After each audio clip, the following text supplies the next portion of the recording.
जय हिंद दोस्तों, स्वागत है आप सभी का आपके अपने YouTube चैनल जीके जीएस के भंडारा पर। प्यारे साथियों, आज के इस वीडियो में आपको आरपीएफ कांस्टेबल पीवाईक्यू सीरीज में आज का जो अपना सेट है, ये सेट नंबर 28 है और आज का जो अपना पेपर है वो 10 फरवरी 2019 की प्रथम पाली का ये पेपर। अगर आपको आरपीएफ कांस्टेबल में अच्छा स्कोर करना है तो पीवाईक्यू प्रश्न आपके लिए सबसे ज्यादा जरूरी है। और इससे पहले मैं 27 सेट अपलोड कर चुका हूँ, उन्हें अभी तक आपने नहीं देखा तो प्ले लिस्ट बनी है, उन्हें जाकर के आप एक एक करके सभी सेटों को देख लीजिएगा, जिससे आपको पेपर का लेवल पता चल जाएगा और आपकी तैयारी कैसी है वो भी आपको पता चल जाएगी। तो बिना टाइम वेस्ट करे शुरू करते हैं आज का अपना ये पीवाईक्यू सीरीज का सेट नंबर 28 जीके जीएस के 50 महत्वपूर्ण प्रश्न। चैनल को सब्सक्राइब नहीं कर रखा होगा तो प्लीज चैनल को आप लोग सब्सक्राइब जरूर कर लेना और सपोर्ट बिल्कुल बनाए रखिएगा। लगातार आपके लिए मेहनत करूंगा, बशर्ते आप लोगों के सपोर्ट मत छोड़ना। पहला प्रश्न है आपके सामने कि बॉम्बे और कलकत्ता में नगर निगमों की स्थापना कब की गई थी? तो कब हुई थी? तो बॉम्बे और कलकत्ता में जो नगर निगमों की स्थापना हुई थी वो 1726 में हुई थी। पहला का ऑप्शन संख्या 4 इसका राइट आंसर हो जाएगा। दूसरा प्रश्न, क्रिकेट का खेल मूलतः किस देश से है? कौन से देश से क्रिकेट का खेल है संबंध रखता है? तो ये इसका जो जन्म है वो इंग्लैंड में हुआ था। दूसरे का पहला ऑप्शन राइट आंसर है हो जाएगा। तीसरा प्रश्न है आपके सामने कि नीलगिरी, अन्नामलाई और पलानी पहाड़ियों में स्थित समशीतोष्ण वन कहलाते हैं। तो क्या कहलाते हैं? तो समशीतोष्ण जो वन है ये 16 कहलाते हैं, यानी एक का तीन पहला ऑप्शन करेक्ट आंसर हो जाएगा प्रश्न संख्या 3 का। चौथा प्रश्न है आपके सामने कि निम्न में से कौन सा तत्व कमरे के तापमान पर ठोस अवस्था में नहीं रहता है? तो बताओ कौन सा तत्व नहीं रहता है? चौथे का आंसर क्या हो जाएगा? तो जितने भी लोग पारा दे रहे हैं उनका करेक्ट आंसर है हो जाएगा। पांचवा प्रश्न है आपके सामने ग्लूकोज का रासायनिक सूत्र है। तो बताओ कौन सा ग्लूकोज का रासायनिक सूत्र है? बताइए क्या हो जाएगा? तो C6H12O6 हो जाएगा। पांच का दूसरा ऑप्शन एकदम इसका राइट आंसर है हो जाएगा। छठवां प्रश्न है आपके सामने कि 1824 ईस्वी में कित्तूर में ब्रिटिश सरकार के विरुद्ध आंदोलन का नेतृत्व किसने किया? तो किसने नेतृत्व किया था? चारों ऑप्शन आपकी स्क्रीन पर शो रहा है। तो ये नेतृत्व रानी चिन्नम्मा के द्वारा किया गया था। पहला ऑप्शन करेक्ट आंसर हो जाएगा फिर संख्या 6 का। सातवां प्रश्न है कि समान तापमान वाले क्षेत्रों को जोड़ने वाली रेखा कहलाती है। तो क्या कहलाती है? तो इसे जोड़ने वाली जो रेखा है वो आइसोथर्म कहलाती है। सात का पहला ऑप्शन करेक्ट आंसर है हो जाएगा। आठवां प्रश्न है कि निम्न में से क्या गुलाबी क्रांति से संबंधित है? बताओ इनमें से गुलाबी क्रांति का संबंध किससे? आठ का राइट आंसर क्या हो जाएगा? तो झींगा पालन से संबंध रखती है गुलाबी क्रांति। आठ का चौथा ऑप्शन राइट आंसर है हो जाएगा। नौवां प्रश्न है कि औद्योगिक उत्पाद सूचकांक की गणना कितने उद्योगों के संयुक्त मान पर आधारित होती है? तो कितने उद्योगों के मान पर होती है? 9 का आंसर आपको बताना है। तो ये 8 उद्योगों की होती है। 9 का ऑप्शन संख्या 4 है वो करेक्ट आंसर है हो जाएगा। वीडियो पसंद आ रही होगी तो प्लीज वीडियो को लाइक जरूर करना। चैनल को सब्सक्राइब नहीं कर रखा होगा, चैनल को आप लोग जरूर सब्सक्राइब कर लीजिएगा। 10वां प्रश्न है कि किसी विशेष काल अवधि के दौरान देश की कुल जनसंख्या से विभाजित देश की कुल राष्ट्रीय आय का मान कहलाता है। तो क्या कहलाता है? 10 का आंसर आपको बताना है। तो ये प्रति व्यक्ति आय कहलाता है। पहला ऑप्शन है वो राइट आंसर है हो जाएगा। 11वां प्रश्न है कि 1925 के काकोरी कांड में निम्न में से कौन शामिल था? बताओ कौन था काकोरी कांड में? 11 का आंसर आपको बताना है। तो इसमें अशफाक उल्ला खां का संबंध है काकोरी कांड से। ऑप्शन संख्या 4 है वो राइट आंसर है हो जाएगा। 12वां प्रश्न की आधुनिक आवर्त सारणी में सोने का परमाणु क्रमांक क्या है? बताओ कौन सा है? तो सोने का परमाणु जो क्रमांक है वो 79 है। 12 का पहला ऑप्शन करेक्ट आंसर हो जाएगा। 13वां प्रश्न है कि 2011 की जनगणना के अनुसार किस केंद्र शासित प्रदेश में जनसंख्या घनत्व सर्वाधिक है?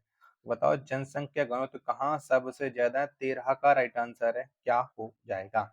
तो सबसे ज्यादा जो जनसंख्या घनत्व है वो दिल्ली में है। पहला ऑप्शन राइट आंसर है हो जाएगा। 14वां प्रश्न है आपके सामने कि ब्रिटिश शासन के दौरान भारतीय प्रांतों में किस अधिनियम के तहत द्विशासन व्यवस्था की स्थापना की गई थी? तो कौन से अधिनियम के तहत ये द्विशासन व्यवस्था हुई थी? ये आपको बताना है। उन 14 का राइट आंसर क्या हो जाएगा? तो ये भारत सरकार अधिनियम 1919 के तहत की गई थी। पहला ऑप्शन करेक्ट आंसर हो जाएगा पिन संख्या 14 का। 15वां प्रश्न है आपके सामने कि साइना नेहवाल निम्न में से किस खेल से संबंधित है?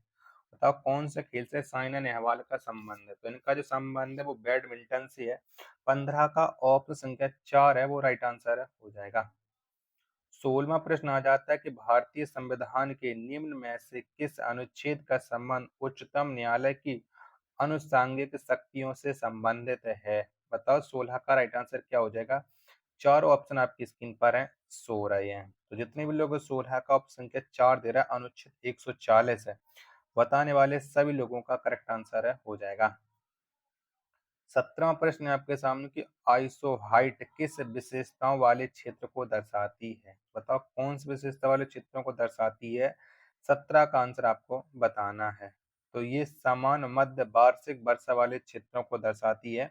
ऑप्शन संख्या 3 इसका राइट आंसर है हो जाएगा।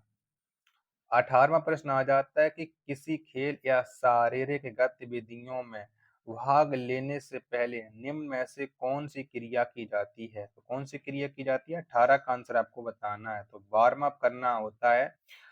18 का चौथा ऑप्शन राइट आंसर है हो जाएगा। 19वां प्रश्न कि पाला और दस कठिया लोक संगीत परंपरा का संबंध कहाँ से है? कहाँ से है? तो इस परंपरा का जो संबंध है वो उड़ीसा से है। 19 का दूसरा ऑप्शन देने वाले सभी लोगों का राइट आंसर है हो जाएगा। 20वां प्रश्न आ जाता है कि एल्कोहल वाले पेय पदार्थों में मुख्य सामग्री होती है। तो कौन सी होती है मुख्य सामग्री? 20 का आंसर आपको बताना है। तो ये एथेनॉल होती है। 20 का तीसरा ऑप्शन एकदम राइट आंसर है हो जाएगा। 21वां प्रश्न आ जाता है कि निम्न में से क्या एक संवैधानिक संस्था नहीं है? तो बताओ इनमें से कौन सी है जो संवैधानिक संस्था नहीं है? 21 का राइट आंसर क्या हो जाएगा? तो ये राष्ट्रीय मानवाधिकार आयोग बिल्कुल गलत हो जाएगा। 21 का ऑप्शन संख्या 4 राइट आंसर हो जाएगा।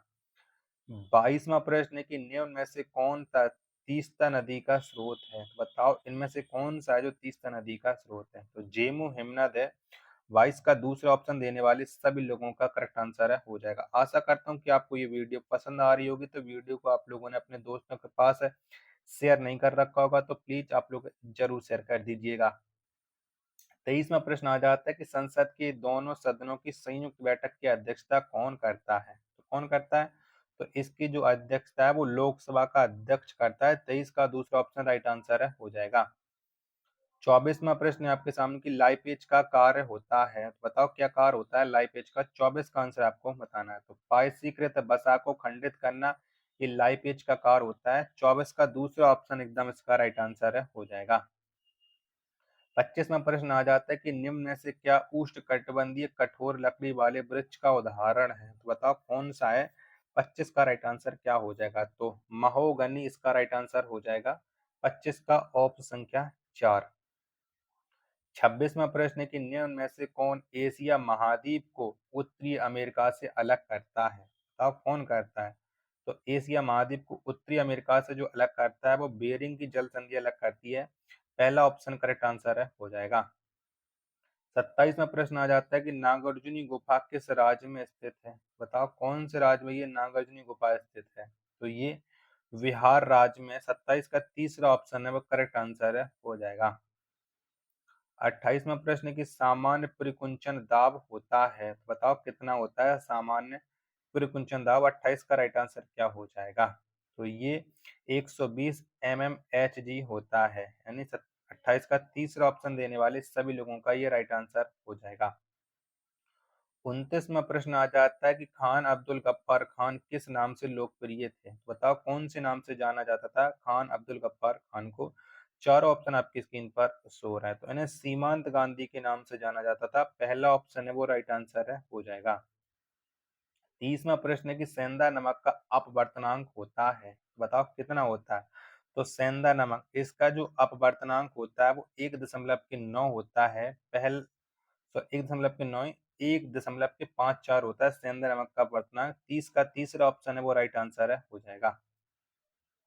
31वां प्रश्न है कि भारतीय संविधान के अनुसार राज्यसभा सदस्यों की अधिकतम संख्या डॉट डॉट निर्धारित की गई है। तो कितनी अधिकतम संख्या निर्धारित की गई है राज्यसभा सदस्यों की? 31 का आंसर आपको बताना है, जिसके चारों ऑप्शन है वो आपकी स्क्रीन पर शो रहे हैं। तो 31 का जितने लोग बता रहे हैं 250, पहला ऑप्शन राइट आंसर हो जाएगा।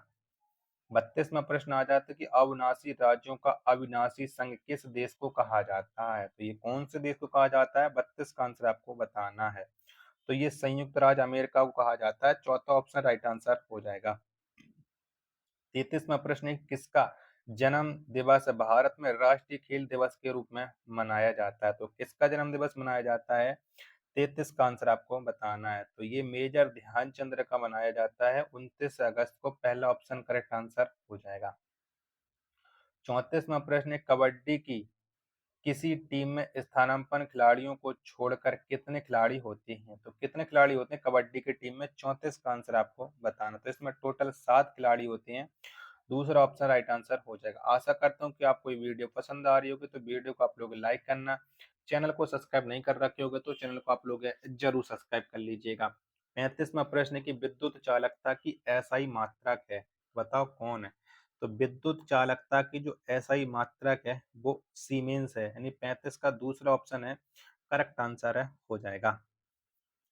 चलिएगा 36वां प्रश्न है कि पृथ्वी के किसी स्थान पर भौगोलिक मध्य रेखा और चुंबकीय मध्य रेखा के मध्य कोण कहलाता है? तो क्या कहलाता है? तो जो मध्य कोण है ये दिक्पात कोण कहलाता है, यानी दूसरा ऑप्शन है वो राइट आंसर है हो जाएगा। चलिएगा 37वां प्रश्न आ जाता है कि निम्न में से कौन सा राज्य भारतीय संघ का 17वां राज्य बना? तो कौन सा बना था? तो भारतीय संघ का जो 17वां राज्य बना था वो बना था हरियाणा। 37 का पहला ऑप्शन राइट आंसर हो जाएगा। 38वां प्रश्न आ जाता है, किसी कार्य संपादन से पूर्व सदन में अपेक्षित सदस्यों की न्यूनतम संख्या किसी शब्द द्वारा दर्शाई जाती है? तो किस शब्द द्वारा दर्शाई जाती है? तो ये जो दर्शाई जाती है वो गणपूर्ति शब्द के द्वारा दर्शाई जाती है। 38 का पहला ऑप्शन देने वाले सभी लोगों का राइट आंसर हो जाएगा। 39वां प्रश्न है कि निम्न में से किस पंचवर्षीय योजना में कृषि को भारतीय अर्थव्यवस्था का प्रमुख गतिशील संसाधन करार दिया गया था? तो ये कौन सी योजना में करार दिया गया था? 39 का आंसर आपको बताना है। तो ये 10वीं योजना इसका राइट आंसर हो जाएगा, 39 का पहला ऑप्शन। चलिएगा अगला प्रश्न आ जाता है आपके सामने प्रश्न संख्या 40 है आपके सामने की 19वीं शताब्दी में निम्न में से किस नेता ने पुनः सार्वजनिक सभा का आयोजन किया था? तो किसने ये पुनः सार्वजनिक सभा का आयोजन किया था? 40 का आंसर आपको बताना है। तो ये महादेव गोविंद रानडे के द्वारा किया गया था, तीसरा ऑप्शन है वो राइट आंसर है हो जाएगा। 41वां प्रश्न आ जाता है आपके सामने, कढ़ाई की कला मुकेश मूलतः किस राज्य से है? बताओ इसका संबंध कौन से राज्य से है? 41 का आंसर आपको बताना था। इसका संबंध है वो उत्तर प्रदेश राज्य से है, कढ़ाई की कला मुकेश का, दूसरा ऑप्शन करेक्ट आंसर हो जाएगा। 42वां प्रश्न है, ग्रामीण युवा रोजगार प्रशिक्षण योजना किस वर्ष लागू हुई? तो कब लागू हुई थी ये ग्रामीण युवा स्वरोजगार प्रशिक्षण योजना? 42 का राइट आंसर क्या हो जाएगा? तो इसका जो लागू हुई थी वो 1969 में हुई थी, पहला ऑप्शन करेक्ट आंसर है हो जाएगा। 43वां प्रश्न है कि प्रसिद्ध वीरभद्र मंदिर लेपाक्षी में स्थित है जो है, बताओ लेपाक्षी है ये कहाँ पर पड़ता है? 43 का आंसर क्या हो जाएगा? तो ये आंध्र प्रदेश में है, पहला ऑप्शन इसका राइट आंसर है हो जाएगा। और 44वां प्रश्न है आपके सामने कि बाल्को एल्यूमीनियम कंपनी का मुख्यालय कहाँ स्थित है? बताओ ये मुख्यालय कहाँ पर है? 44 का राइट आंसर क्या हो जाएगा? तो ये नई दिल्ली में है, ऑप्शन संख्या 4 इसका राइट आंसर हो जाएगा। 45वां प्रश्न है आपके सामने कि वॉलीबॉल खेल में रेफरी एक पीला कार्ड दिखाकर क्या संकेत करता है? बताओ पीला कार्ड किसके लिए दिखाया जाता है? 45 का राइट आंसर आपको बताना है। तो पीला कार्ड चेतावनी के लिए होता है, तीसरा ऑप्शन राइट आंसर हो जाएगा। 46वां प्रश्न है कि प्रमुख मुद्रास्फीति में खाद्य उत्पादों और डॉट डॉट को छोड़कर सभी उत्पादों और सेवाओं की कीमतों में वृद्धि शामिल होती है। 46 का राइट आंसर क्या हो जाएगा? चारों ऑप्शन आपकी स्क्रीन पर शो रहे हैं। तो ये ऊर्जा ऑप्शन क्या 4 करेक्ट आंसर हो जाएगा। 47वां प्रश्न है कि निम्न में से किस प्रस्ताव के तहत मंत्रिपरिषद इस्तीफा दे सकती है? तो किसके तहत दे सकती है? 47 का राइट आंसर क्या हो जाएगा? तो संसद में पारित अविश्वास प्रस्ताव के तहत ऑप्शन क्या 3 इसका राइट आंसर है हो जाएगा।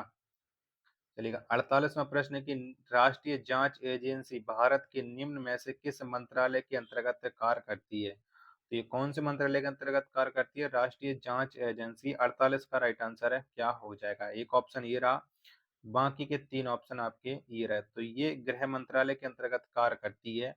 तीसरा ऑप्शन है वो करेक्ट आंसर है हो जाएगा।